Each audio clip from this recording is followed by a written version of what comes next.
Welcome. And if you were looking for some change and to leave with some common sense, you've come to the right place. Welcome to the Four Quarter Show, starring Mello and Align. I am your hostess with the mostest, aka Mr. Swiss Roll, the main event, the showstopper, Mello.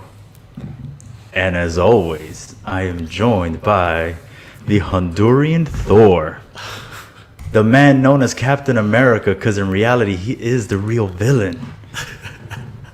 It is none other than Align. I'm also Cuban, by the way. No one needs to know that. So happy to be back, guys. Sorry we weren't on last week, but we had a couple of things going on, and now we're gonna try to get back in the groove of things. Mello, how was your week off? We're gonna get this. I'm gonna get outside of my chest. He's still champion. So how was your week? Oh, it's always great when you're the halftime champion of the world. What am I now on show 4? So I think I matched your best. So it's like, is it even fair anymore? You sure I wasn't is 5? It even fair? No, it was show 11, 12, 13. You really 14. do remember these things. Oh man. no, 15. You're right. It was 5. It was 5. I got you one go. more to go, and I'm gonna get it. So that's all that matters. You said you like to cheat and say the numbers that you want. I see you, Mello. All right, guys, let's start off by saying we are finally on our own channel. This is finally our own YouTube page that we have going on. So subscribe to this channel so you can get all our videos and look at our old content. And, you know, you can click on that bell to remind yourselves when we go on live so you can see us.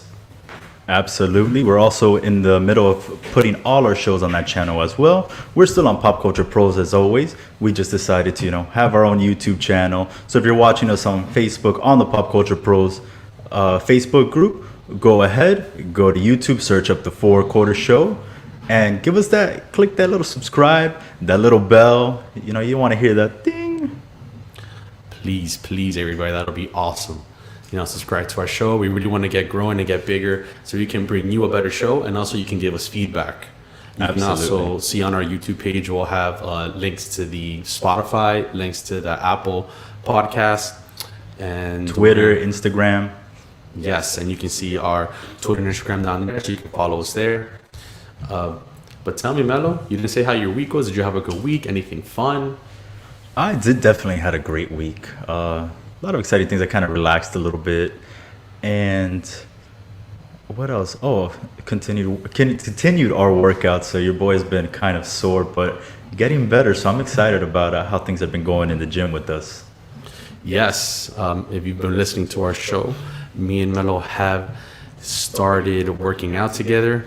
Our journey to fitness and, a better, more fit life. That's always the goal. Melo's been doing amazing. I'm proud of him. He's been kicking butt. He's been too nice. I've been dying in the gym. Unfortunately, he's not going to kick butt here because this is where I own him.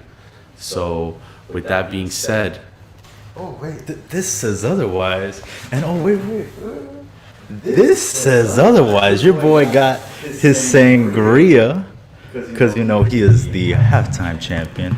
And I mean. People keep asking me, are you tired of winning so much, Mello? And I tell them, nobody's asking you that. Nobody's asking you that.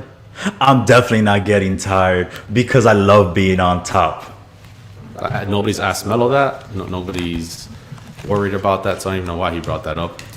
But with that being said, let me introduce you to the Four Quarter Show. And this is how it works. Mello and I, we debate sports for 4 quarters. Each quarter is 10 to 15 minutes long. We also have a halftime where we wager this week's bets on games, and the loser has to bring the winner a gift of his choice. Usually it's a drink, maybe some food, who knows. We also have an overtime. In overtime, we discuss everything and anything but sports. It could be something that happened in the past, could be something new, whatever we want, it's open for OT. So if you're not a sports fan, maybe you tune in for some OT after. And Absolutely. That is 4 quarters. So let me know when you're ready to get this show on the road. I will let you open up this bottle because, as the loser, that's what you need to do. Is that what losers do now? That is what losers do. You serve your halftime Well, as champion. quick, what color do you want? Give me the blue. The blue's been, good, just like my Cleveland Browns. So you want the blue? Yeah. Maybe you should switch it up, get that orange. Ooh. You want orange this time? No, I'm saying you should give yourself that orange, have yourself some good luck. That's true. Let me pour myself some orange. So if anyone that has heard this sangria capriccio, it's like the four chord. It's like the four loco of sangrias. A line I don't think has ever had this, so it's gonna be his first time, breaking that, popping that cherry. All right. All right, sir. I'm gonna put 12 minutes today. Some cheers, and let's ride. Today we for quarter number one. I haven't even had alcohol yet. Let's start off with some basketball talk. The league's already gonna start. We're already back in basketball. Tell me, CP3 got traded to the Suns. What do you think? Good deal? Bad deal? I'm more disappointed that he's not on the Heat, but I think it's great for the Suns, man. Having him and Devin Booker on one team, that's gonna be fantastic. And I love how it's kind of a full circle, at least for Devin Booker, where Devin Booker, he showed that he had gotten a letter to CP3's basketball camp, and he was so excited. And now he's actually going to be able to play with the man. So I'm sure he's going to be like a kid in the candy store. Hopefully they're able to mesh well, and Devin Booker and Aiden are able to take that mentality that CP3 has of just wanting to win. And I'm excited for the Suns, actually. Listen. I don't think you'll find a bigger CP3 fan than me. I love me some Chris Paul. He's proven to be a winner in this league, and he's flipping amazing. But will it work? And when I'm saying will it work, I feel that Chris Paul and Jimmy Butler, there's certain players that just to the way because they're winners. So this will only work if Aiden and Devin Booker are not like Wiggins and K-Town. If they are like him, like them, then I feel this may be an issue because CP3 has that attitude. He has that win mentality. He has that I'm going to give him my all and I'm going to tell you how it is. That's why Harden didn't work out. That's why Blake Griffin didn't work out. He has this toughness in him. Now, Devin Booker's been there for a couple years now. It's his team. He hasn't had anyone tell him what to do. And so for someone like CP3 to come in there and just start telling people what to do, that might spark people the wrong way. But they have been training in the gym lately. They've been shooting around. They've already gotten started.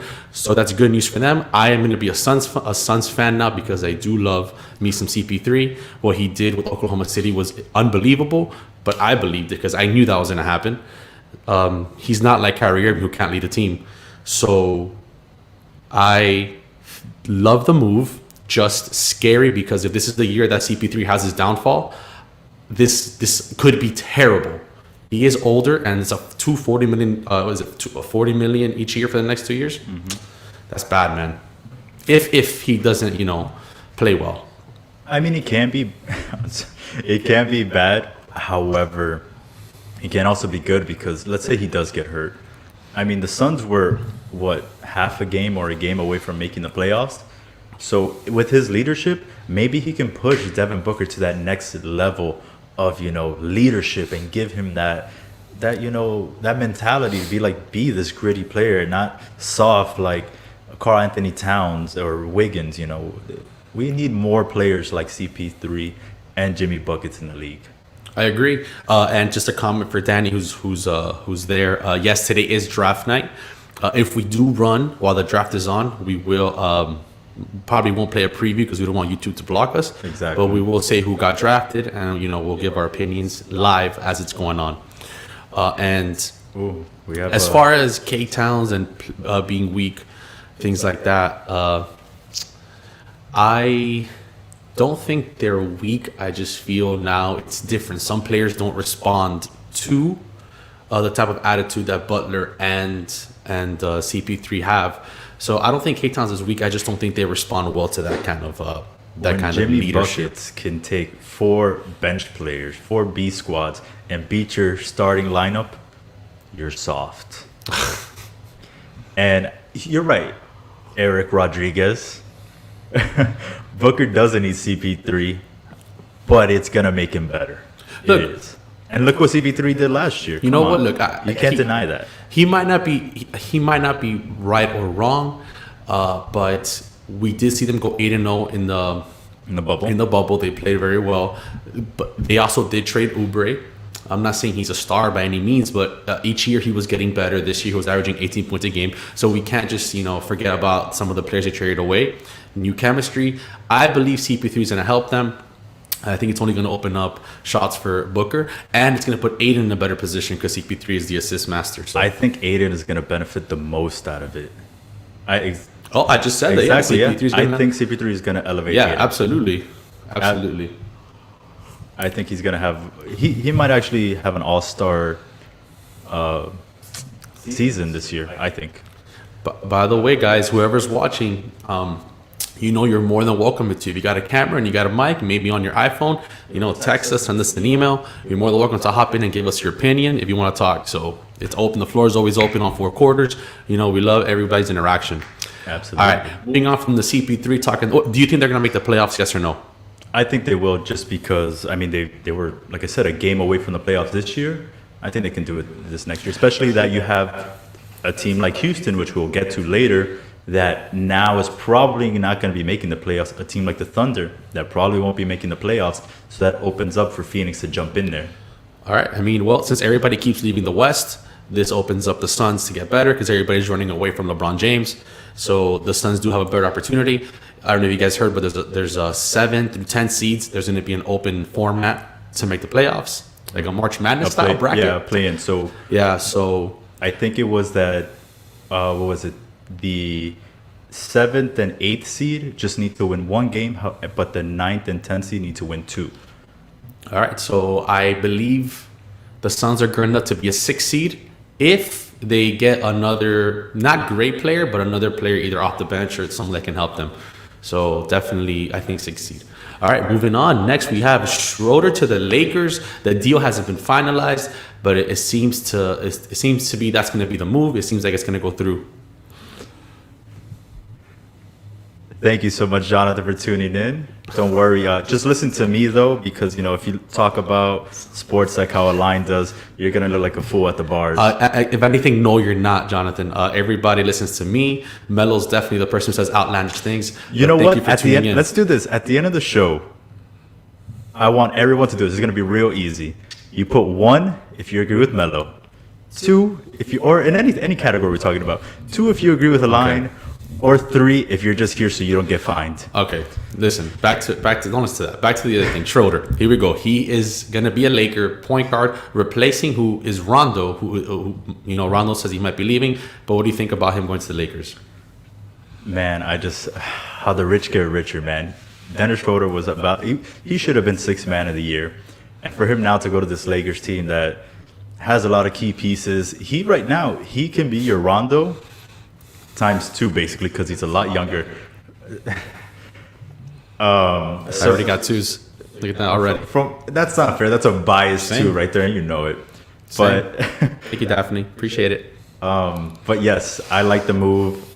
It just seems like now what the topic is going to be for Rondo. But we'll get into that. You like the move, Mr. Lakers fan over here? They need something because next year they're not going to beat the Clippers, so they needed Schroeder.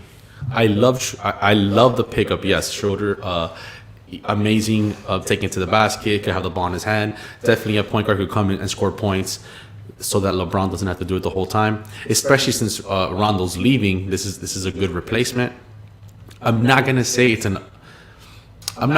go as far as saying it's an upgrade, because what Rondo brings is probably the 2nd best IQ in the league.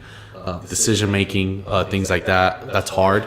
And we also lose Danny Green, who defensively was he's a great player. He started all the games for the Lakers this year, and he doesn't mean it was good. But he didn't score points. But you're gonna miss him defensively. That's a good loss. That's a loss. I'm not saying it's Give awful. me Kuzma over Danny Green any day. Trade them all away. But no, I like the shoulder move. I think it's going to help them out, and it's going to be exciting to see what they do. They still have to sign Anthony Davis. They still have to sign Pope. Is Dwight Howard staying? JaVale McGee? These things are all up in the air. But I will say Pelinka, he's doing a better job than Magic. You mean Rob Lowe? Yes, Mr. Rob Lowe. But I mean, so we both agree Shorter was a good trade. What about Rondo? You think they should pay him, let him go? I mean, they're letting him go, but do you think? I think with the addition of Schroeder, they're basically saying, Rondo, go get your money. You've earned it. It's just now where he's gonna go. Is he gonna go to Atlanta? Is he gonna go to the Clippers? If I'm him, Rondo, if he goes to the Clippers and they win, I feel like Rondo cements himself Hall of Famer. And I know I probably wouldn't have said this, like 5-6 years ago, but I think him winning if he does win with the Clippers, he will cement himself as a Hall of Famer for sure, and probably one of the greatest point guards of all time. I wish he was going to stay with the Lakers. I think it's tough position for the amount of money he's asking for. When you got to sign Anthony Davis, you got to sign Pope, and you got to make other acquisitions when Rondo's kind of getting up there with age. I don't want him to go to the Clippers. I don't want him to go to the Clippers. I don't think that's enough for them to win, though. It's not.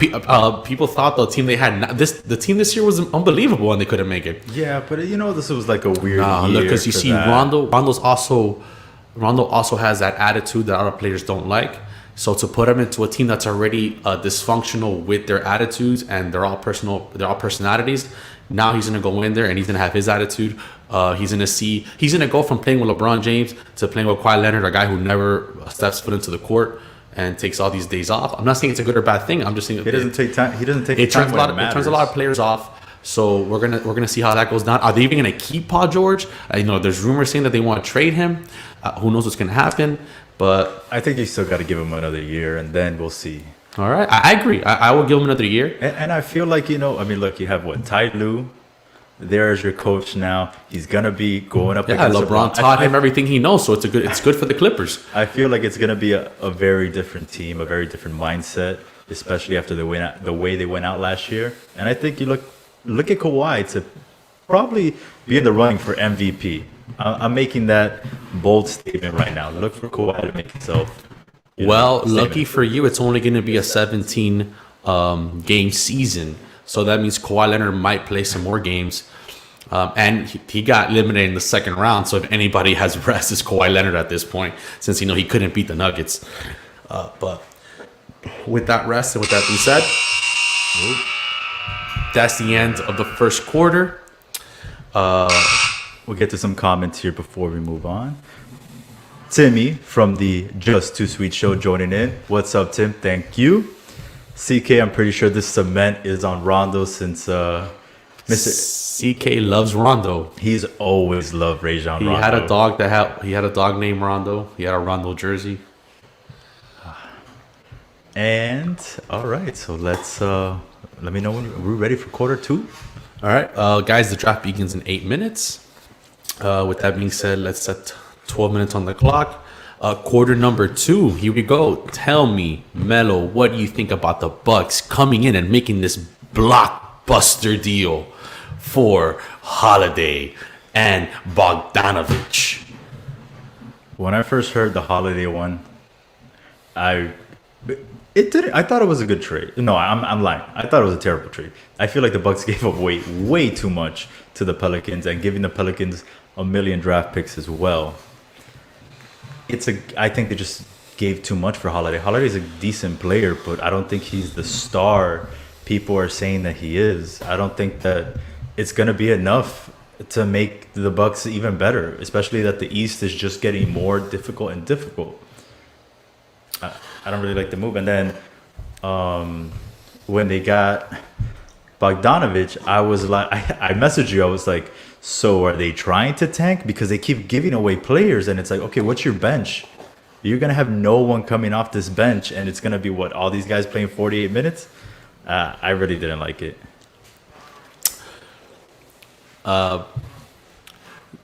Do they have a better starting five than last year?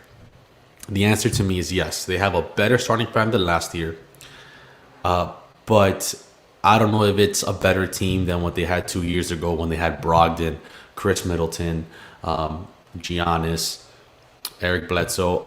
I think that was a more complete team. Brogdon defensively was, Brogdon all around is a great player. I still think it was a mistake letting him go. I think they gave up too much. You have Giannis. If Giannis guarantees you that he's staying, I'll make this trade. But if you're telling me that Giannis did not guarantee that he was going to stay, you trade future assets and everything else for Holiday, and now you pretty much have no bench. You have 5 players signed to your roster. No picks. I don't see what they were thinking. This was definitely a Hail Mary. This was a last shot effort because this is the last year that he's going to stay. So they figure, man, if we could put some sort of team together that's better and maybe we can make a run in the East, let's do it. I do like Holiday. I like Bogdanovich. I didn't agree with you when you said, are they trying to tank? I think Bogdanovich is a good player, a solid player. I just don't see how this is even a big three. I think that's what we were talking about the other day. I don't understand why people keep wanting to shove Chris Middleton in my face and make me believe that because he has one All-Star that he's some sort of a big three. And now and also another thing that's bothering me is I keep seeing Holiday is now apparently the best point guard in the league. They're making it seem like they traded for Damian Lillard. I don't understand. I don't understand this amazing love for Holiday. I look, he's a good point guard, a great, probably one of the best defensive point guards in the league. You gotta love his effort and the way he plays, but I don't see this being a big three. They're making it sound like this is Harden, Durant, and Kyrie Irving all of a sudden. I don't get that. But with that being said, it's still an upgrade from Eric Bledsoe. So I'm just gonna put that up there. I'm just gonna put that up there. Eric said it best. Bums. That's exactly what they got. This is one less team that he have to worry about in the future because they are just selling. They're just trying to win now. All right. With that being said, here's another situation I want to hear your opinion about. Tell me about your boy, CK's lookalike, James Harden. Ooh, man, this Harden situation keeps getting more interesting and interesting because it looked like, okay, he's going to stay there. He still has, I think it's 3 years on his contract. And just more news. So then Westbrook first says he wants out, and now Harden wants out. So then the rumors are, where's Harden going to go? Apparently he was linked to the 76ers, linked to the Nets. I think at one point he was even linked to us quickly. He's been linked to every single team in the NBA except for the Rockets. And then you have that he was upset that he wasn't being consulted about bringing in players, and then he declines, which I think it's crazy. He declines a 2-year extension for $50 million each. So he declined $100 million. He's really betting on himself at this point. But where does he end up is the question. Who has enough pieces to, want to get Harden? Unless the Rockets are just like, we're going to rebuild, let's get rid of everybody and start from scratch. And if they do that, wow. That's going to be real. Another easy road for the West is just getting easier for LeBron James. So that's all I'm saying. To start off with your last comment, and I don't want to be interrupted. The reason why the road's getting easier is because everybody is scared now that he's in the West. So everybody wants to go east. Why would you want to be in the West where you got to go against LeBron James? So everybody goes to the East. So now we're going to have LeBron haters say, oh, the West is so easy. Well, what happened? Everybody was in the West. Now everybody wants to go to the East and make super teams. That's not a big deal. Now, to move on about the Harden situation, I agree with Harden that he should have been consulted. I think players like Harden, MVPs, great players, superstars, shouldn't make decisions, but should be consulted about certain players or acquisitions or trades or things like that. So I can probably understand his frustration. Maybe he wanted input on firing D'Antoni. Maybe he wanted more input on trading away certain players. I don't know. I think the Rockets' biggest mistake was not having a center and thinking they were going to survive far with that kind of system. I was a big fan of Westbrook and Harden. I think it could have worked. They just didn't have anybody in the center or big man to, fill that void to be a good team. I think they should just keep it going. But my conspiracy on this whole situation is they both want out, not because they don't like playing with each other, but because they know the Rockets don't have money or assets to make the team better. So I think both of them, they're best friends, they're boys, and they were just, thinking, hey, let's get out of here. We're not going to win here. They're not going to get us a center. They're not going to do it. PJ Tucker can't be our center. Let's just get out of here and see what happens. And they were like, all right, bet, let's move. That's my conspiracy theory in the situation. But I think Harden is not going to end up in the Nets because the Nets are not going to give up Kyrie or KD. That's the only way.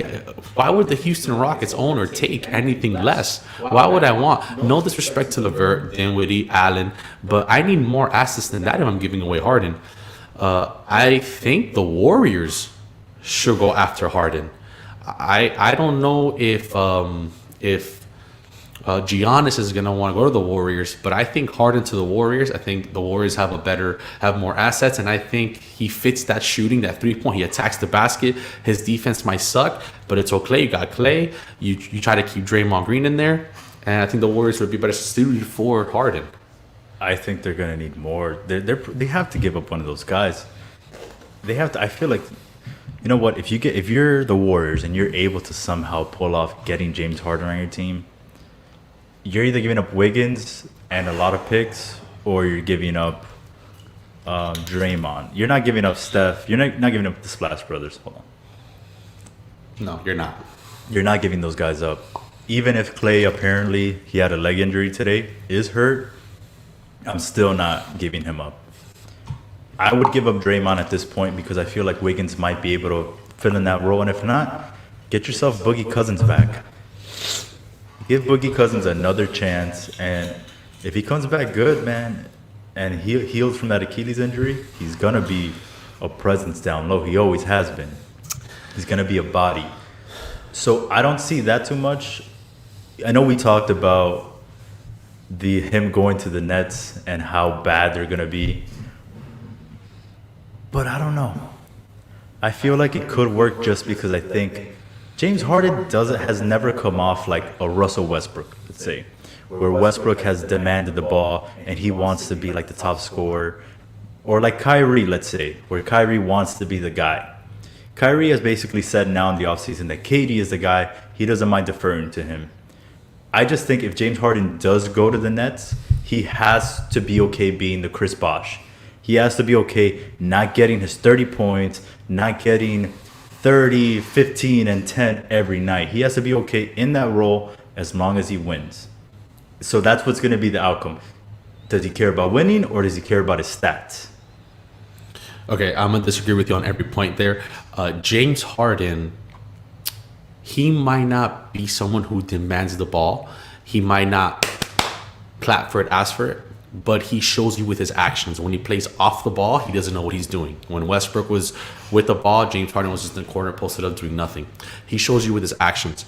Westbrook doesn't demand the ball. Westbrook just takes the ball. He's the point guard, so he doesn't demand the ball. He just takes it, and his issue is that he probably doesn't pass the ball when he should, which is funny to say because he averages 10 assists, but he does tend to hog the ball and take too many points, which is, it's awful to say hog the ball. It's not a good way to say it, because he does have 10 assists, but Westbrook doesn't demand the ball. But that's why, if Harden's okay with that, then I don't see why him with Kyrie and Durant would be bad. Here's the thing. It's just that when you have someone off the ball doing nothing, that's where it affects the game, right? So let's say you have Durant, Harden, and Kyrie.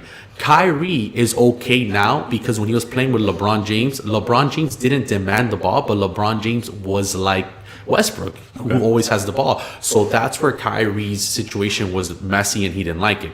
Now that Kyrie's going to play with KD, Kyrie is the alpha in that relationship. So Kyrie is going to handle the ball, he's going to demand the ball, and he's going to decide where the ball goes. And Kevin's going to be like, okay, you're my best friend, I'm going to do it.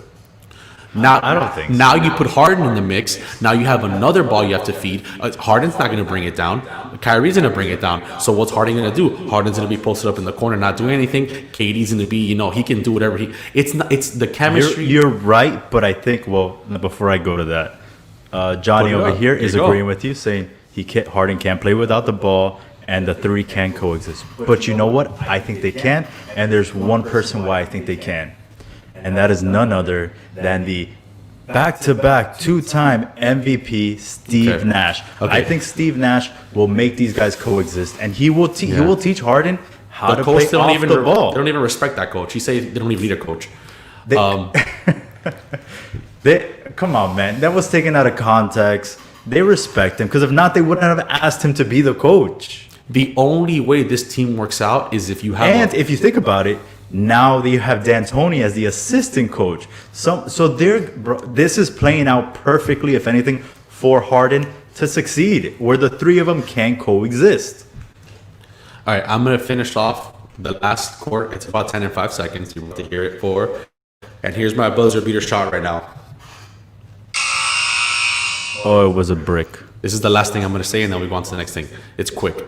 The only way the Nets work out if they get Harden is if they do a Miami Heat situation where you have a Bosh, a Wade, and LeBron. Mm-hmm. They have to decide who is who. I can't decide. They, as players, they should decide. Kevin Durant should be the LeBron. Mm-hmm. James Harden should be the Wade, and Kyrie needs to be the Chris Bosh, where he's okay with scoring 14 points and making the right assist to Harden and Durant. All right, that's it. That's the end of the quarter. That was unintentional, by the way. Just you went on a freaking rant at the end. I'm just messing. All right, here we go. The Rockets are just tired of picking Harden to lose. Maybe out of their morning coffee. All right, now for halftime. Oh, wait, I'm sorry, hold on. Before we get to halftime, let me, Have you been holding that this whole time? Of course I Are you debating with the title? champion. Of course, this is all me. I don't even have to do it on my waist. It's up here. I'm just like showboating it. I am the halftime champion of the world. Untouched, longest reigning, the first ever two-time halftime champion. I just can't be touched. It's okay. I mean, like I said, I suggest you go ahead and have someone. Maybe the audience over here can pick your picks this week because obviously you're not doing a good job in it. Well, because I keep letting you pick, your teams, and I feel bad for you. I mean, so. the Giants are on a 2-game win streak, so that's not my fault. All right, here we The go. Dolphins are on a 5-game win streak. We're deciding right now on the fly. We haven't picked the games yet. This is always a mistake when we do this, but I'm gonna let you pick. Wait, before we start, how about you tell me what you think about this Capriccio Sangria?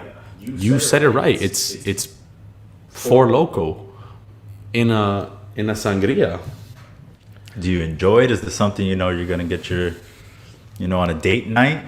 If you want to, not spend too much money. No, I'd rather get a bottle of wine. But it's good it's nice. It's different. I appreciate it.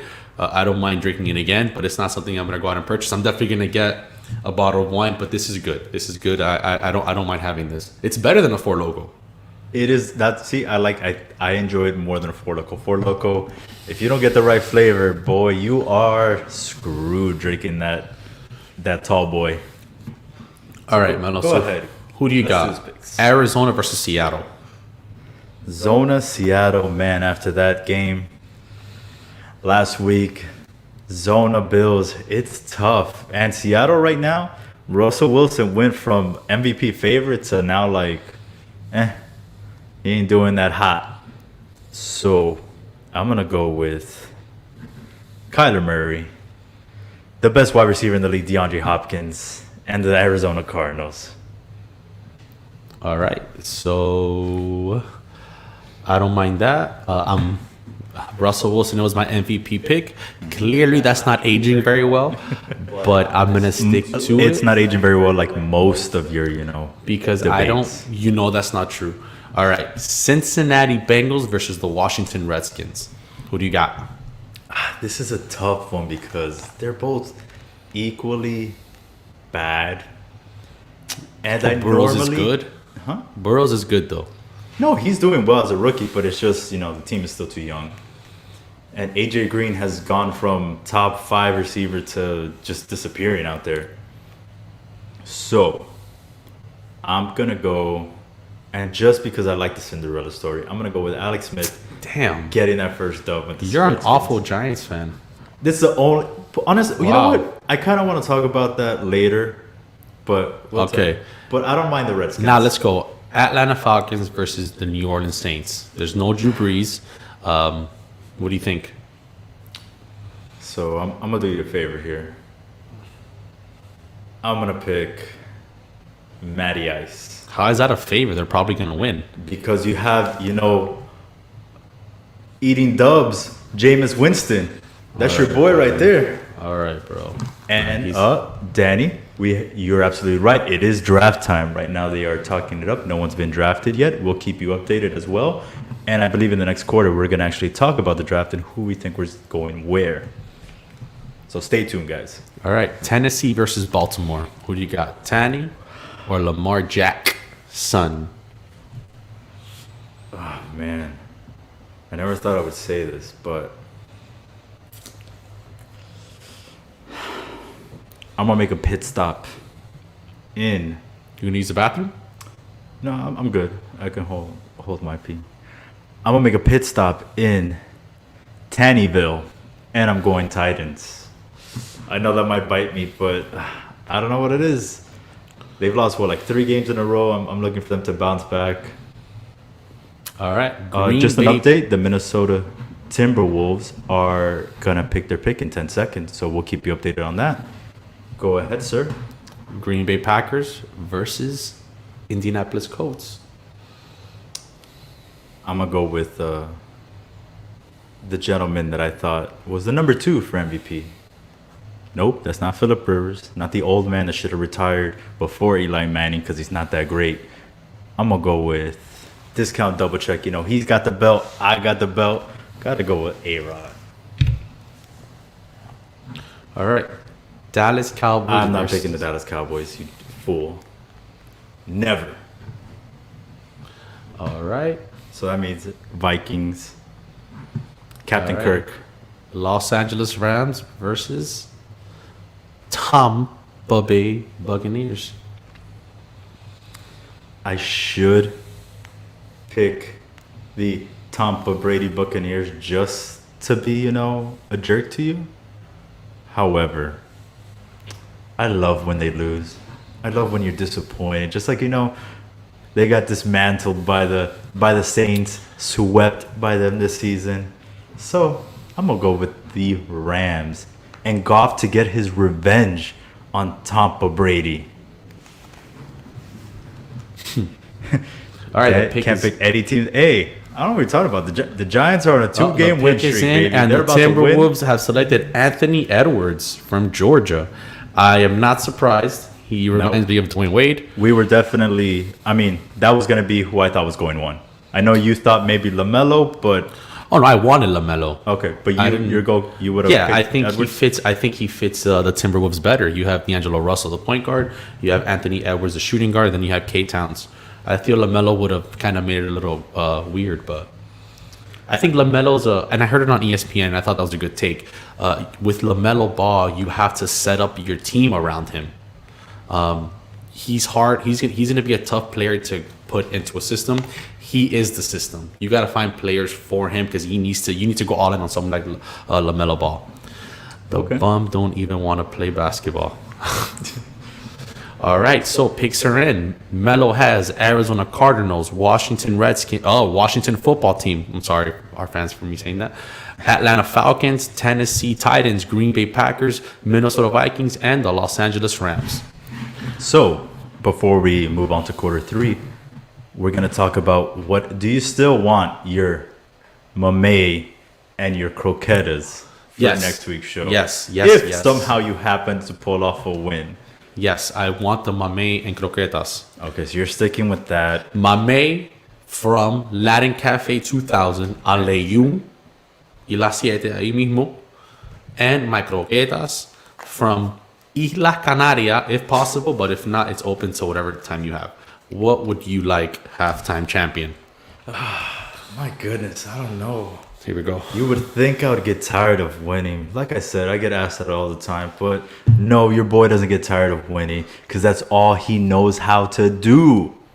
So, you went with food. I think you know what? I'm going to make sure that next week we have croquetas then. However, I don't want my croquetas from Isla Canarias because I think they're overrated.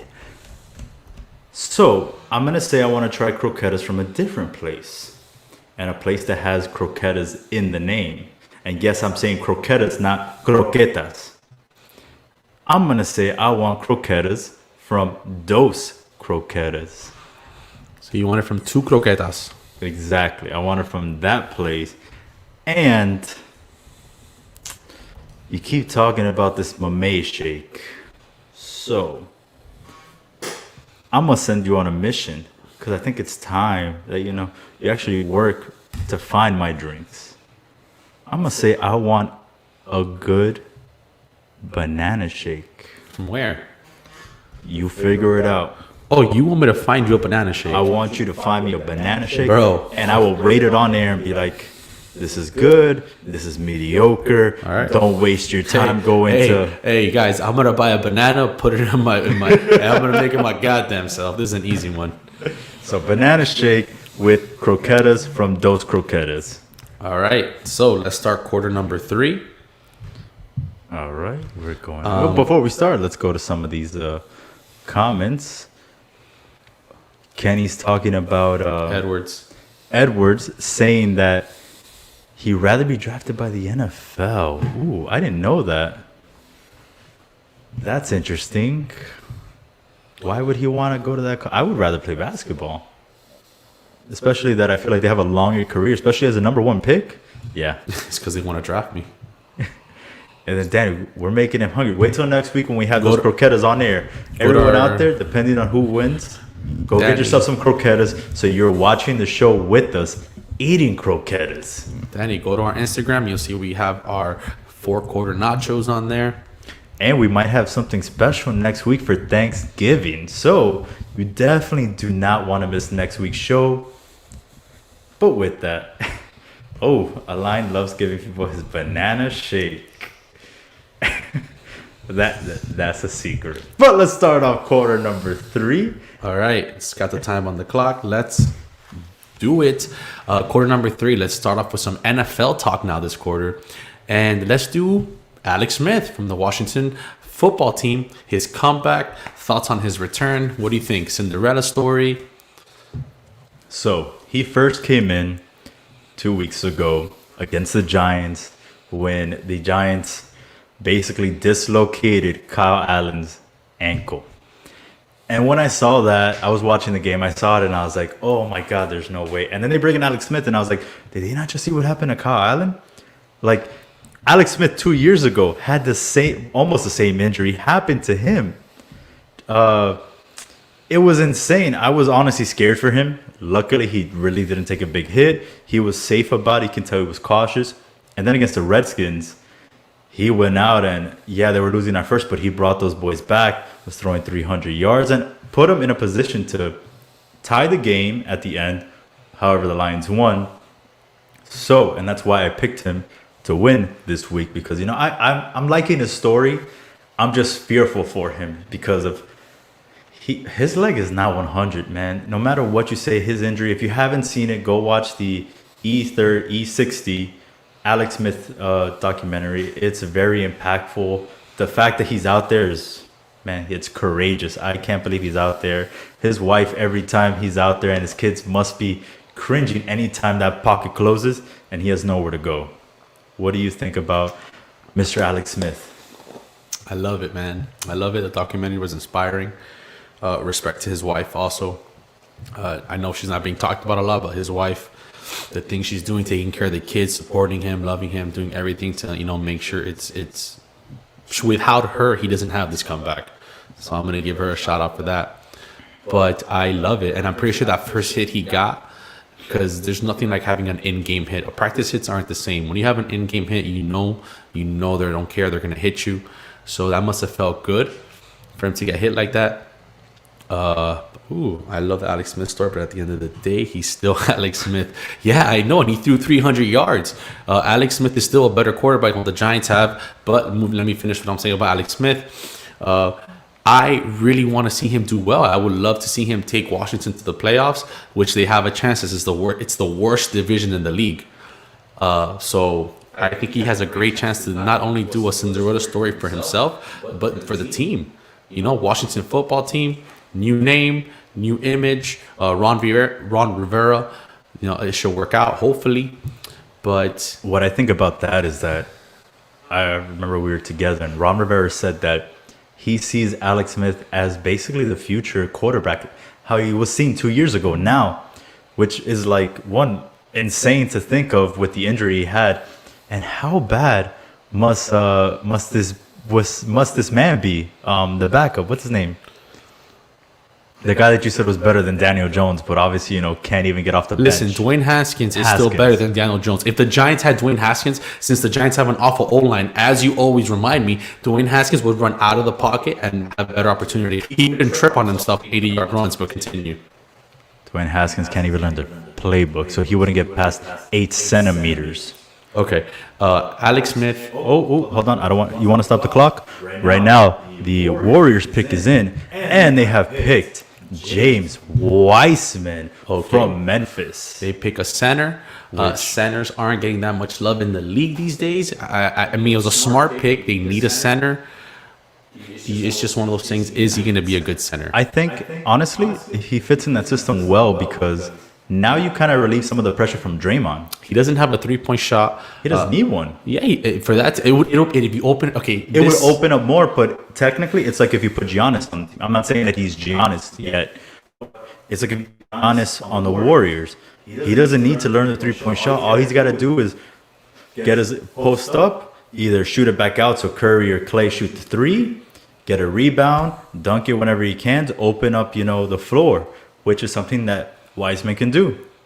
Kenny, put Kenny's comment up there. I'm not surprised. Yes, I think we're all surprised they didn't trade it, but I feel they got Wiseman because centers are needed in the league. So I think he'll be easier to trade during the year. LaMelo's not a very popular name by any means. The Ball family isn't too popular. Maybe a lot of teams are off, but he's the only center right now for sure. That's just top 4 players. Yeah. It's a very top-heavy draft. You have Edwards, you have LaMelo, you have the kid from Europe, and you have Wiseman. So I think this was the safest bet where he's tradable for sure. There's only one Melo that's very valuable. I'm not sure if he fits the system that well. He's not a strong dude. He's not physically fit. Maybe he gets bigger. He could become an Anthony Davis type player. He could work on his shot. It could if they develop him correctly, great pick. But still some question marks. Is he ready to start? Is he ready to play? Who knows? Let's start. Resume. Good pick. I mean, you can't go. There's no for sure superstar like Kevin Durant or LeBron James, or Anthony Davis this year. Zion or Ja. So I feel the top 4 is open, and it's you're never gonna look back and go, oh, they made a mistake. There's no for sure player. LaMelo Ball has 17 games or 12 games in Australia. Edwards had an awful 3-point percentage.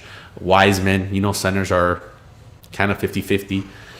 And the Europeans are also kind of in the same league. So we'll see. You could end up with Luka or you can end up with Ricky Rubio. You never know. Moving on from one quarterback to another. Moving on to a former hurt quarterback to a newly injured quarterback. We have Drew Brees from the New Orleans Saints. He cracked a rib and a collapsed lung. He has cracked ribs on both sides. Man, so that looked like it was a penalty hit when I saw it. But Winston or Hill, what do you think? I think they're going to go Winston. But if I'm them, man, I'm throwing Hill out there. I would split it. How about that? I'm going to split it and go 50-50. See how Winston goes and does out, and then go throw Hill in there. What is going to hurt? It's not going to hurt you. You're playing the Falcons this week. Their defense is lousy. Why not try it out? Try something new out. Sean Payton loves throwing out these trick plays, especially with Hill. So why not do it again? All right, so here's where I go with my crazy conspiracy theories. They're gonna go with Winston. He has more quarterback experience, a la the guy from the Panthers, Teddy Bridgewater. So they're gonna do the same thing. They're gonna start Winston. He's been a former starter in the league. Pretty good start. I mean, okay starter, not awful. The system is a great system if he follows it. If you follow Sean Payton's system, if you listen, if you don't make those silly mistakes that he used to make and just toss the ball up, just do what Sean Payton does and you'll win the game. And I think they're going to go with Winston. Conspiracy theory, because I think Hill is a gimmick. He's a great quarterback, but I don't know if he's the future quarterback. They don't know it either, which is why they don't want to start him. I feel they're going to wait for Drew Brees to retire. They're going to start Hill, and then he's either going to be good or bad. So my conspiracy theory is that they're going to start him whenever Drew Brees retires, and then, hey, if they go 0-16, then they have an opportunity to get a good quarterback. So why not just start him whenever Drew Brees retires? Because then Hill could just have an awful season and they get a good pick. Yeah. If this man loses the game against the Falcons, I don't see them starting him again. Danny, I don't think playing on both works, man. It never works when you play two quarterbacks. It takes the rhythm off of a quarterback, especially in the NFL. Danny's agreeing with me. They're going to play them both, which I mean, I don't see why not. They do it with Breeze, obviously not as much, but I feel like I don't trust Jameis Winston. I don't. You know, maybe I would trust him. Not even. I wouldn't trust him going to a Publix and trying to get me some crab legs. So I don't trust him on the football field. The third pick is in, and Michael Jordan picks LaMelo Ball. Oh no, Jordan never has good picks. This scares me. So how do you think LaMelo and LeVar deal with Michael Jordan with all the smack talk that LeVar Ball has done about Mike? Well, clearly Mike doesn't care about it. LaMelo Ball has done a great job of separating himself from his dad, starting his own brand, and I'm pretty sure Jordan's had a couple talks with him. I think it's a great pick. I just get scared because Jordan's has proven to be a bad GM at picking talent and players, but I think he's trying to hit a home run with this.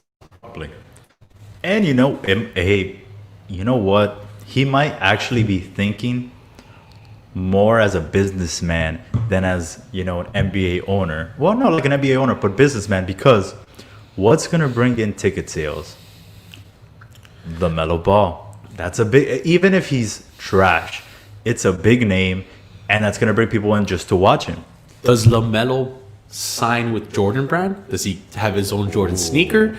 Is this what he's I don't know. into? We saw his clothing line for like $100 for a T-shirt. So I don't know. Maybe he wants to go. He's wearing his clothing brand right now. He has that on the back of his suit. I just saw it, La France or something like that. Yeah, La France. All right. So you know what I'm more excited about though with this? I'm excited to see the Hornets play the Pelicans, but not because I want to see Lonzo and him go head to head. I want to see a little high school, revenge happen again with him and Zion, where Zion was dominating LaMelo. And now LaMelo's a little bit taller. He's a baller. A little bit stronger. All right, so let's continue the third quarter. Good pick, Hornets. I like LaMelo Ball. I'm a big fan. All right, so now the next topic, Dolphins. Are we surprised by the Dolphins and how well they have been playing? No shit. No one thought they were going to be this good. Their defense, honestly, everything you like to say about Eli Manning and being a good game manager, that's basically what Tua's being. Tua's not doing anything impressive. It's that defense that is keeping them alive. And I know I'm about to see all the hate in the chat about, oh no, but the Dolphins this, the Dolphins that. Yeah, Tua's throwing averaging like 97 yards, which is like Tannehill numbers in the playoff last year. It's because that defense is carrying them. So I am definitely surprised. Their defense is right now playing. It's not only their defense, it's their special teams. It's all those little things that, you know what? I have to give credit where credit is due. And they are playing outstanding. Do I think they end up in second place or in first? I'm not going to put my money on it because it's the Miami Dolphins. They always find a way of, giving you hope and then taking it away from you in the second half of the season where you never know. The Patriots might swoop in and get that second spot. And the Bills, I think, are going to run away with the division. It always makes me laugh listening to you judge other people's quarterbacks. It always makes me laugh because I don't understand. Fine, our quarterback hasn't had, large yardage games, but we're winning. But I love that you have your losing Giants and your quarterback can't score a touchdown in two games. But you somehow judge our quarterback. So that's in itself hilarious to me that you do that. But I'm gonna give a shout out to Tua, who's been playing well enough to game manage and win these games, unlike Daniel Jones, which is why he's in third place in the worst division in football. So if that doesn't tell you how bad of a quarterback he is, I don't know what can. Second thing, our defense has been the best defense in football, hands down. And I want to give credit to Flores. Flores is probably next to McDaniels, who had a pretty good run with the Broncos, which we talked about. Flores is the most Bill Belichick-like quarterback coach from the Patriots system. I think Flores is doing an amazing job. I think he's changing our culture completely. He's making the right decisions, keeping the right players, paying the right players, and you can see it in our locker room and the way we're playing. We all were kind of confused when he decided to start Tua. But, like I said before in the podcast, I said Flores knows something we don't know. Flores is the one watching them play. And I think this is just a start for Tua. Is he making some mistakes? Yeah, he's making some mistakes, some stupid passes. But he's playing well enough to win. And that's all you can ask a quarterback to do. So I appreciate the way Tua's been playing, and yes, he's being carried by his defense. We're also it doesn't matter. No, I'm not disagreeing that he's not doing well, but he's being carried by his defense. He's being asked. He hasn't been asked to go ahead and win a game, and that's exactly where your quarterback's going to be good. I bet you he has a better interception TD ratio than your boy. So let's not talk about who's doing well, who's doing bad. Tua is playing well. I didn't say he's playing amazing. I didn't say he's playing out of this world. I said Tua is playing well. When your team is winning, you know what? There's a quarterback who pretty much got carried to a Super Bowl because of his defense, but you don't want to bring that up. Eli Manning got carried by his defense. Go look at the stats. See what Eli did in those playoffs. He didn't get carried anywhere in the season. Okay, so what you're saying is, how did he get carried in the season? So what you're saying is, how did he get carried? He didn't get carried in the season by that defense. The same way you're saying the defense in the last game of the year gave up 36 points to Tom Brady. Don't tell me that when they did it, the defense wasn't that great. So what you're saying is if Tua makes it to the Super Bowl and he outscores and has an Eli Manning game, then he's not carried anymore because he had one good game.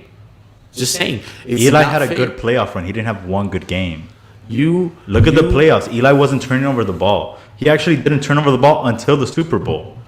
However, like I said, I'm not taking anything away from the Dolphins right now. I'm just speaking the truth. You're discrediting Tua hasn't done enough to be proven. Flores, honestly, right now, Tua's done more in 2 games than Daniel Jones has done in 2 seasons. Let me tell you that. Tua has done more in 2 games than Daniel Jones has. And now that's the end of quarter number 3. Let's move on to No, I'm not ending this because you want to talk crap about Daniel Jones. Let's put it up. Quarter number 4 is actually about the Giants. Right. So let's do it. Starting quarter number 4. Oh, we missed the 4th pick. Does anybody know who was drafted right now? We're sorry. We got so into the Dolphins argument that I was wrong about. Well, this is easy to check up right now. But the Dolphins are playing amazing, so I don't know why you have to hate so much. Now that we're in quarter number 4, we're going to talk about the New York Giants, which are right now turning it around with a 2-game win streak. Yes, I know it's not a lot. Wow. Who was the 4th? Patrick Williams? Oh, no. Yeah. Patrick Williams. They from Florida State. They really Wow. Is that the highest drafted Florida State? Maybe, but that's interesting. They didn't go for the European kid. Yes, I thought it was going to be him for sure. All right, looks like Cleveland might have the next Doncic in their team. All right, moving on. Quarter number 4, Giants. Let's go, Giants. They fired their O-lineman, who was brought in by Jason Garrett, as you told me today. Yes, Mark Colombo, your boy, former Dolphin. So obviously we know he was trash, but Judge decided to give Garrett, his little tools. Obviously, it hasn't been working. So he said, hey, yeah, we're getting rid of your boy. We're bringing in mine from New England, whom I did a good job with taking care of Tom Brady, which he did. And, I'm actually happy about that. Yes, we still don't have the right players because, at one point we had 3 out of our 4 offensive linemen be rookies or undrafted free agents. So that, to me, you talk crap about Daniel Jones and Tua. Daniel Jones hasn't had a real O-line in 2 seasons. I'm not making, like I said on on the last show, I'm not making any more excuses for him after that Bucks game. However, since that, Daniel Jones has now won 2 games in a row. He has done 0 turnovers, and he's done what he has had to do to win the games. Whether it's dragging the team down, he's beaten your Washington football team and the first place Philadelphia Eagles. And right now, the way it's looking, the way the momentum is shifting, they can easily win the East. I don't know if I would want him to win the East. The only reason I would want him to win the East is because I would like Daniel Jones to get that playoff feel just so he knows what it feels like. But I kind of want a high draft pick because I want an offensive lineman that is going to protect this man next year when all bets are off. He needs to perform next year. If not, then I'm definitely questioning whether or not he is this franchise's quarterback. Wow, man, what a soliloquy. I really do appreciate how you say Daniel Jones is doing whatever is necessary to win the game. But when it comes to Tua, it's complete disrespect. Now, let me finish because it's hilarious to me that... Wait, actually, you can answer this question for me. How many touchdowns did your boy... Because you want to talk about my 89 yards from Tua, right? How many throwing touchdowns has your boy thrown these past couple weeks? He's thrown 1 or 2. What? He's thrown 1 or 2. But how much did he throw last game? He threw 0. However, but why was that? Because he ran one for 34 yards. So he didn't have to because he did it with his legs. You want to criticize him about the 80-yard trip and run, but he did it with his legs this week. He got the job done against the Eagles. And then he had, he drove the team down to the end, the 1-yard line. He said, hey, Wayne Gallman, here you go. We're going to get you some fantasy points. Go in there on the touchdown and make it easy. Why would you throw it? It's a smart decision. Run the ball in. We're not the Seattle Seahawks who we're on the 1-yard line and we're going to say, hey, let's throw the ball and possibly, get it intercepted. No, give it to your running back. Trust your team to do its job. Trust your team to block and at least get this man 3 feet into the end zone. Man, it's insane to me how you celebrate mediocrity, but the second that someone like Tua is winning games, it's because of the defense. It's because of this and that. And man, your guy really has done nothing. Honestly, you know what's crazy? Let me put this into perspective for you. Let me put this into perspective for the fans. Your boy has 7 thrown touchdowns and has started every game this season. All right?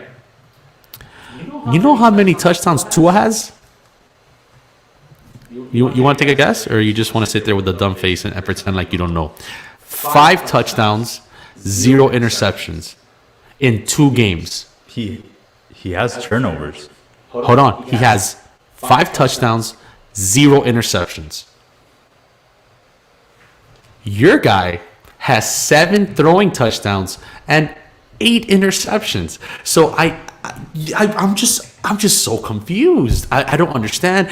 If any of our fans can help me right now, because I really get I hate getting so frustrated, and I just get confused, with these things that Melo talks about. But my guy in 2 games has, so no problem. Moving on to the next subject. I don't even want to debate about Daniel Jones because I'm just going to get upset. He's not a very good quarterback. He keeps proving it to me. Honestly, in my mind, the Giants might do what the Cardinals did, which is just lose the season, and they're going to get a great pick. Just, hey, cut your losses, trade Daniel Jones to the next dumb team like the Dolphins when we got Josh Rosen, and draft a good quarterback, and the Giants have a chance to win. You're going to keep blaming your O-line. You sound just like a former bitter Dolphin fan who will blame our O-line because Tannehill, this and that. But at the end of the day, Tannehill just held on to the ball too long. And Daniel Jones isn't making good decisions. He's made good decisions the last 2 games, and that's why I'm saying he is learning what not to do. Yeah, that was the issue. Not because his team is setting it up. The man has 0 touchdowns. He's literally zero reason. He doesn't need to throw the touchdown. All he's got to do is position the team to get to the end zone. So Tua doesn't need to have throwing yards. Tua doesn't need to do anything because his defense is carrying him. The special teams is carrying him. Man, if Daniel Jones is so good, why isn't he number one in the worst division of football? A quarterback can lead you to a good record. If you look at the losses that the Miami Dolphins have had and the losses that the Giants have had, your losses are by 7 points or more. All the Giants' losses, except for one, is one score or less. In the name, meaning they lose by one, by two, by three, by four. They don't lose by 7 or more. Only against the 49ers did they ever lose by more than one score. To quote the great Vin Diesel, it doesn't matter if you win by an inch or a mile.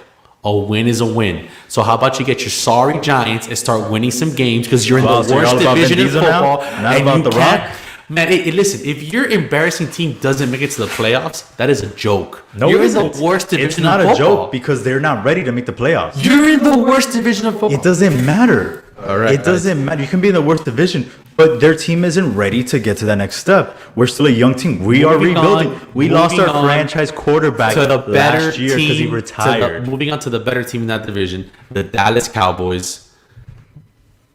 What's up with their quarterback situation? Do you think they should draft a quarterback? They have Andy Dalton. What do you think is the situation? Should they do what the Giants should do, which is just move on and draft somebody new? Or I don't like doing Cowboys talk because I'm very biased. However, no, because you still have Dak. You have to see what he's going to come back to next year, if he comes back next year, and see what happens. Because you still have Zeke, and that's a big piece. But when you have your offensive line is, depleting, your defense is trash, and your quarterback, you're going to a different quarterback every week. 3 weeks ago, you had Danucci. 2 weeks ago, you had George or whatever his name is. And this week, you have Andy Dalton. Like, you're going back and forth where you don't have any stability. So I think you got to give... I just don't know what you do about Dak. Do you pay the man? Do you just say, no, we're going to take the loss? Because if you pay him and he doesn't come back normal, then you're kind of screwed. And we missed the Cleveland pick. Here we go. We're going to get it right now. Cleveland with the number 5 pick. Drafted. We're going there. One second. So Bulls get Patrick Williams. Isaac Okoro. From Auburn. From Auburn. All right. I guess, man, this European kid's not getting any love. All right. So the Cowboys pick, I'm just going to say it. I feel let go of Prescott. Honestly, you haven't paid him. Clearly, you don't believe in him. He knows you don't believe in him. The rate for quarterbacks are just going up. He's going to ask for more guaranteed money. Just if you get a good enough pick, if you have a high draft pick and there's a great quarterback available that you like as a team, just get the quarterback. Get the quarterback, give Andy Dalton another year, and see what happens and just ride the wave. Because at this point, you're going to overpay a guy you don't like. I'm not saying I don't like Prescott. I like Prescott. I feel Prescott... I think they like him. It's just they don't want to pay him what he wants. Sorry. If there's a team who overpays people, is the Dallas Cowboys. They pay everyone. They paid everyone. They paid defensive ends. They pay receiver. They pay everyone but the most important position. That's letting you know we don't think you're good enough. They're giving them the Kirk Cousins treatment. Danny said Dak still has more passing yards now than Lamar. Look, he hasn't played in 3 weeks. Once again, I'm not saying that Dak isn't the answer. What I'm saying is the Cowboys have shown disrespect to Dak. At this point, just let him go like Kirk Cousins. You're gonna overpay someone you don't like, and just see where you can find the draft. If you have, if I'm the Cowboys, I would want to keep Dak, but I'm not trying to pay him $50 million a year. I'm not. I'm sorry, especially after his injury. We don't know how you're gonna come back. All right. We don't know how your foot or your ankle is going to be. Moving on from football to MLB. This is such an amazing thing the Marlins did. They hired the first female GM. She happens to not only be the first female, but the first Asian GM. Oh, I'm sorry to interrupt you. The pick for the Atlanta Hawks is in. Now we are waiting for Adam Silver to announce it right now. So, with the 6th pick in the draft, the Atlanta Hawks draft Adam Silver may be. I'm gonna let you say that one. Onyeka. I'm messing that one up, but he's another center. So from USC. we'll see how that goes. But okay, so back to the Marlins. I love it.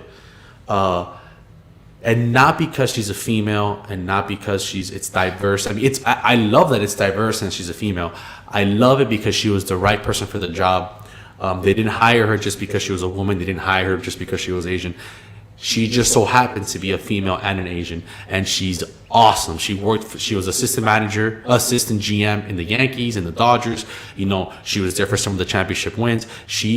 Has an impeccable resume and more than deserving of the job. So that's why I love that Derek Jeter and the Marlins did this. They hired the right person, and I'm excited because Don Manley got Coach of the Year. It seems that we're in the up and up to hopefully get some more players. And now that we have a GM with a championship caliber mentality, make the right decisions, I'm ecstatic. And plus, it's the first female and Asian GM, so it even adds more to my excitement of the situation. And I wish her well, not only because I'm a Marlin fan, but because it'll be amazing. Because you know how this world works, right? If she stinks it up, who knows when the next female might be picked up. So if she does amazing, this will open the door to so many more female GMs. Plus, I think that when it comes to general management positions like that, you don't have to play that sport. You don't have to. That's the end of the quarter, but we'll finish off with your take. You don't have to be a part of the sport. Michael Jordan's the GM for the Hornets. Jerry Jones is the GM for the Cowboys, and most of his championships were just because of the way he drafted. Huh? The way he drafted. No, but the coach from the Jimmy Johnson. Jimmy Johnson was pretty much the reason why they won some of those championships. So you don't need to play the sport or to be a part of something like that. You know, someone like her, I think will do an amazing job. So I'll keep it short, and I absolutely agree with you. I feel like she's going to make the smart decisions, and it's exactly what I said when Jeter first got drafted and everyone was complaining. Oh, look, he let go of Stanton. Oh, look, he let go of Yelich. Yeah, he let go of contracts that were way too heavy, and we weren't going to benefit from them. We were going to rely on one guy and one guy only, and I feel like Jeter has made the right decisions, and he proved it last year. Look at Don Mattingly, man. Manager of the year for the National League. That's huge. So I feel like him making this choice was great. It's progressive, but it was the right choice, and that's exactly what I wanted. What you said. It was the right choice. She was the right person for the job, and I'm hoping the best for her. Championship mindset. So I'm definitely excited for the Miami Marlins upcoming seasons because, hey, we're definitely going to be a team to be reckoned with. All right, so that's the end of the fourth quarter. Next week, let's get into some MLB Hall of Fame talk since we still have time to talk about that. I definitely want to talk about some of the candidates and things like that. So I want to talk about the 2021, a little bit of Nick Swisher. We'll talk about that next episode. We'll talk about some baseball talk in Hall of Fame. And moving on to, we love this segment. It's everyone's favorite time of the four-quarter show. OT. There's never much love when we get to OT. Once again, it's two, I think, back-to-back OTs where we have sad news. Last time we had Sean Connery passed away, and I know it's already been a week since it happened, but we still want to pay our respects to Alex Trebek. I know a lot of us grew up watching him. Jeopardy. He's the host of Jeopardy for a lot of you that don't know, and he was battling through cancer. He was actually working also while he had it, so it's very sad news. Absolutely. And up until December 25th, if I'm not wrong, they filmed enough episodes up until that date.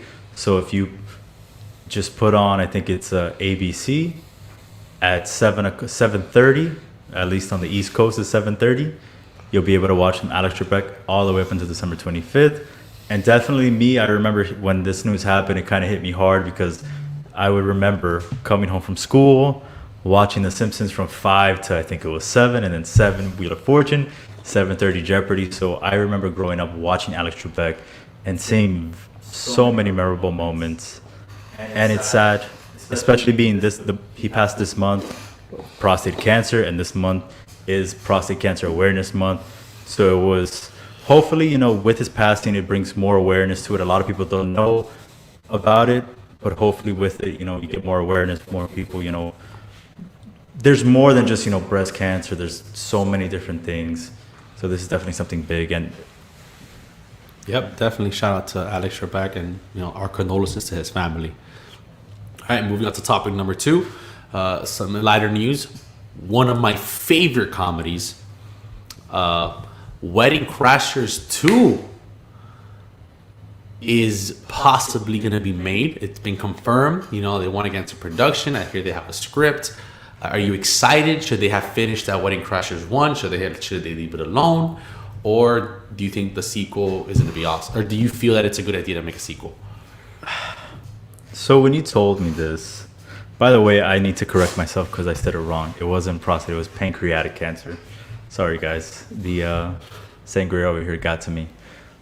So with the Wedding Crashers, I actually saw it was on TV the other day, so I started watching it. And after it finished, I was like, how are they going to make a part 2? It really didn't make sense to me unless they are crashing their own wedding. It didn't really, I don't know. I feel like some of these sequels don't go the way they want, so I'm not too sure if this is going to be good or not. They should have just left it at the 1, I think, and called it a day. Vince Vaughn, it's been a minute since he's made a good movie, so. Yeah, Mello, that's where you and me disagree, because we don't get paid millions of dollars to write these scripts. I'm pretty sure they're probably going to break up with the women they fell in love with in part 1, and they're going to go back to, crashing weddings. No, I feel I don't mind sequels. I'm not someone who thinks it ruins a series. If I don't like a sequel, then I'll just keep watching part 1 and it doesn't ruin it for me. I just think, okay, the sequel sucked. I take it away from my mind and I'll just keep the movie I liked. Kind of like Prison Break. Prison Break season 1, amazing. Prison Break season 2, not sure where they're going, but not too bad. Prison Break season 3, I was like, boy, this is hard. All right. And then They fixed it with the last season of Prison Break. Huh? They fixed it with the last season.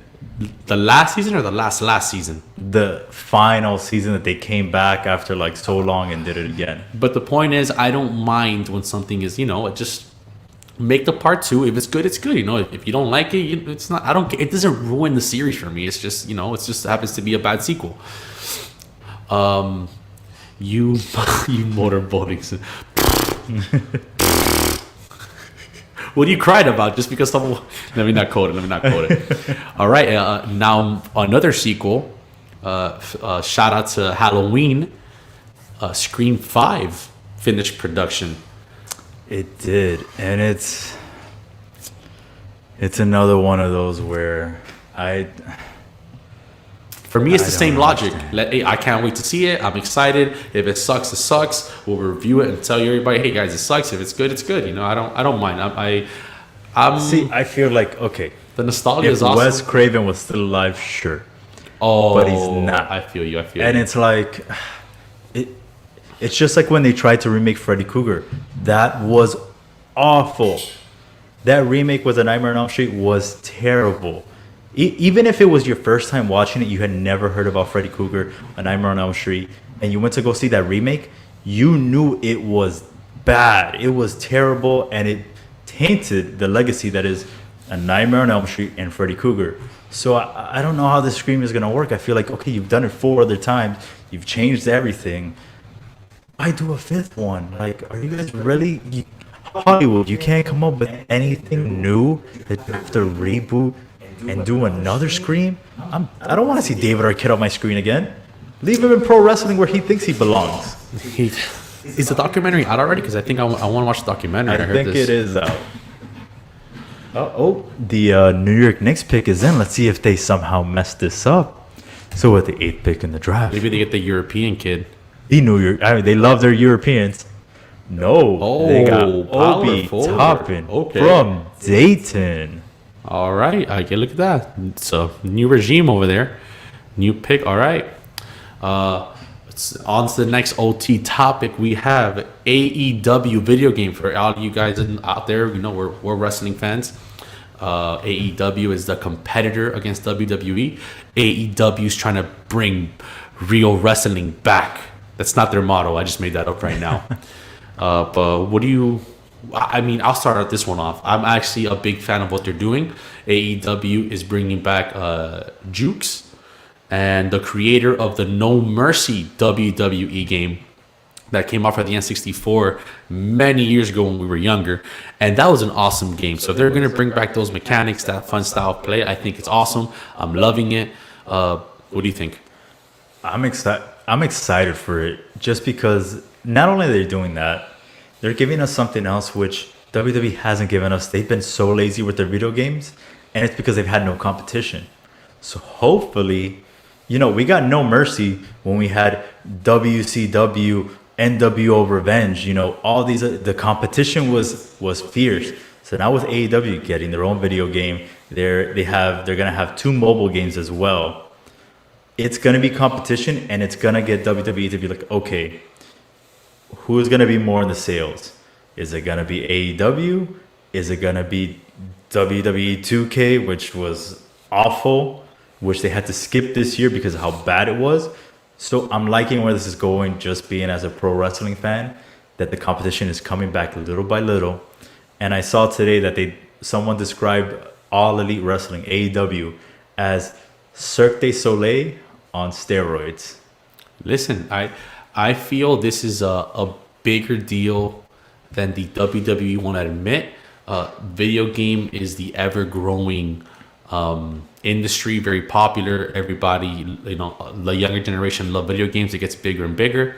Imagine a kid is out there, they buy an AEW game and the video game's super dope. They're going to want to see where it's from. They're going to want to see, where is this from? You're going to go watch the show. WWE fans who have been craving a good wrestling video game might play an AEW game and then switch. Who knows? Maybe this is the new turning point. Maybe this is the WCW Nitro. This is the NWO. Maybe this is the new generation of the outsiders coming in to the industry and switching things up. It's just a crazy idea. My conspiracies again, but I think having a good wrestling game is a big deal. That for some reason 2K can't seem to make anything other than a basketball game. It's like they put all their eggs in one basket. You have the MLB. You had all these years to make a good MLB game, and you are so bad that you stopped putting out MLB games. You have the wrestling contract, and you can't make a good wrestling game. It's frustrating, especially as a gamer. So hopefully they can do something. But it can be said about them that the only reason their NBA game is so popular is because they are the only NBA game out there. NBA Live went under 2009. Yeah, man. So it's like it's the only option you have if you want to play an NBA game, which is the same thing that can happen with MLB and the show. They're literally the only MLB game. So you have no choice but to get that game. But if someone else came out that rivals them, hey, you never know what happens. So, we'll see what happens with the game. We're going to be here to review it. Next topic, we have the Weeknd Super Bowl halftime. Do you like that? Do you feel it's exciting enough? Is the Weeknd have enough cachet to bring, excitement? Do you think this is like a Shakira J-Lo thing where half the country might not like it? What do you think? First off, he didn't like that halftime performance by J-Lo and Shakira. A lot of people were offended. I know. They didn't like the Hispanic flavor to it. Some of the country didn't appreciate it. Haters gonna hate because that's what they do. It was a great performance. But I will say with J-Lo and Shakira, even if you didn't enjoy the music, it was still exciting. They were dancing, entertainment. It was upbeat, and you had. Do you think the Weeknd can bring that? Do you think the Weeknd needs to bring other people? How do you feel about it? I definitely think the whole new thing is definitely bringing in other people because I know even Shakira and J-Lo brought in Bad Bunny for some reason. So I'm pretty sure the Weeknd will bring someone in. Do I think he could do it? Absolutely. I think the Weeknd is fantastic. I'm sure he can do like a Lady Gaga performance where he has a bunch of lights and he's going to jump from the stage. He could definitely do that. That'd be cool. Or he can pull into the stadium, drive in a car, blasting blinding lights. I'm excited for that. I think he's a good performer. He has great artists, but I'm sure that he's gonna have someone else. Hopefully not like Maroon 5 that had a Big Boy come in for like one song and all these other people come in for one song. I hope it's like more of a collab thing if he does bring someone in. If not, I feel like the Weeknd could definitely have a good performance. Jazz took my, it's exactly what I was gonna say, man. I love the Weeknd. He has an amazing voice. He captured me from the second I saw Drake posted on the OVO blog. For all you out there who even know what the OVO blog is, Drake used to post there and his team, and that's where I first heard the Weeknd where he put the House of Balloons mixtape on there. And I've been a huge fan of The Weeknd since then. But if you're gonna tell me he's gonna entertain a Super Bowl crowd, he needs to play all his blinding lights and all his exciting songs. He's gonna have to bring in Drake. He's gonna have to bring in DJ Khaled. Some crew love. Some crew love. But man, I don't know, that song. You see, that song isn't really like a. He needs to bring his upbeat songs. It's a halftime show. You gotta make it fun. So what Jazz Sorry said. to bust your bubble here. The Washington Wizards drafted Denny Ajaga, the gentleman from Israel that we were talking about. Well, there we go. He finally got picked by the Wizards. Who does this mean? They're going to trade John Wall, put him with Russell Westbrook, Bradley Beal. We'll see. But yeah, I think the Weeknd is going to do a great job. I think he'll do better than Bruno Mars. I will say we're going to enjoy it. We're going to enjoy the show. I guess we're just talking about is the country going to enjoy it. The last topic. Before we get there, let's see what Danny said here. He said EA Sports is trash too. Madden is the worst. Yeah. And it's very true. But it's the only football game. So it's like people keep buying it and buying this trash product because it's the only thing they can to play. People need to stop buying these games. That's the problem. The last topic. The sexiest man alive got revealed. Ooh. Was it Melo? It was... No, it says man, not boy. Sexiest man alive is actually Michael B. Jordan, Killmonger, which I think he should be the next Black Panther, in my opinion. Listen, we can bring everybody back. This isn't like it's Marvel. Bring him back and give him the mantle. Let him be the Black Panther. Imagine the passion he's gonna have. Shout out to Chadwick Boseman. Like, he did an amazing job. We all love him for what he did, and the fight. I think Michael B. Jordan would be awesome, but good looking guy, great actor. I actually love all his movies, from his romantic comedies to his action movies, and I'm a huge fan of Michael B. Jordan. So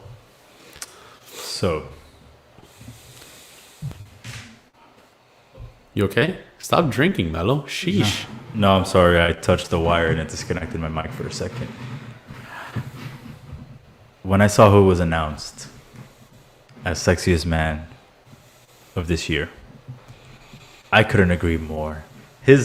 You know what the B stands for, Michael B. Jordan? It's Michael Bay Jordan. That is exactly what I think about this man. He is fantastic. I've loved him in everything. I've loved him from when I first saw him in Friday Night Lights. He was fantastic in that show, and I was like, you know what? He's good. And then he just continued to move on. And honestly, to me, I've seen, I think, the first 4 Rockies. I've seen both Creeds. And guess what? I like Creed a lot more than I liked Rocky. I know that's an unpopular opinion, but I really liked Creed a lot more. And yeah, I agree with you. Bring him back as a Black Panther. They technically never showed him die, just collapsed. Maybe he got taken to one of the down in the bottom, and hey, he got revived again. But I love that he got it. Definitely getting a lot more recognition. I know that I don't think we've talked about it on air, but possibly him being, the new Superman, if Henry Cavill decided not to come back. So I think Michael Bay Jordan, I'm sorry, is definitely a good choice for sexiest man alive. And he still has a lot more to go in his career, and I'm excited for him. Definitely, yeah. I mean, it's a great pick. I think this should definitely give him some more love and some more credibility. Awesome pick for sexiest man alive. And with that being said, that is our show. Thank you everybody for watching. Please subscribe to our channel.